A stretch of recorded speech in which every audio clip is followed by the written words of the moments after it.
said nice things about this hearing officer because he's between a rock and a hard place, and I don't relish his position. I think he's trying, but I would wish this was done quicker and we can get through it sooner. But he's not in control of the scheduling for prosecution. Right. So what we saw on it was while I was doing the examination in chief, and I was asked not to ask certain questions. But in any case, Detective Bruce was referring to the clinical documents which are filed as an exhibit in which she brought to her compelled interview for the insubordination allegation investigation.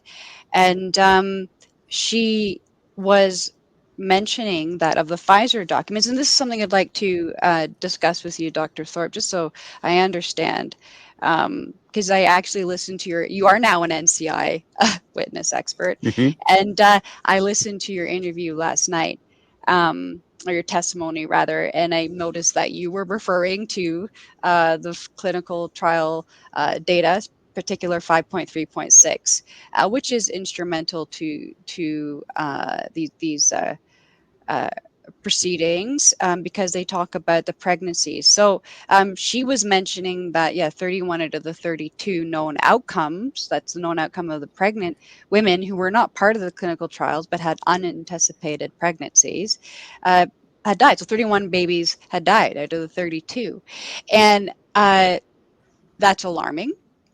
So as Detective Bruce was saying this number, as she was saying the number, right, the hearing officer sort of lurched forward and told her to stop. Yeah.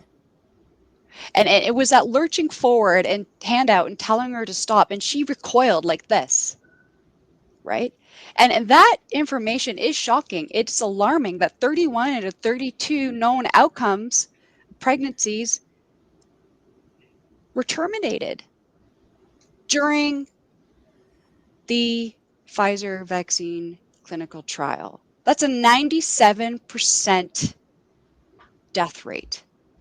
That's shocking. But what was shocking for me is that I'm sitting there in a police station with police officers in this police station, and I'm hearing information that 97% of the known outcomes of babies died of an experimental medical treatment. This information was known to the government, and the government still stated that this medical treatment was safe for pregnant and breastfeeding women, although they knew there was a 97% kill rate, just on that on those statistics alone. Well, that would be a criminal offense, don't you think? Yes, many. And don't you think that,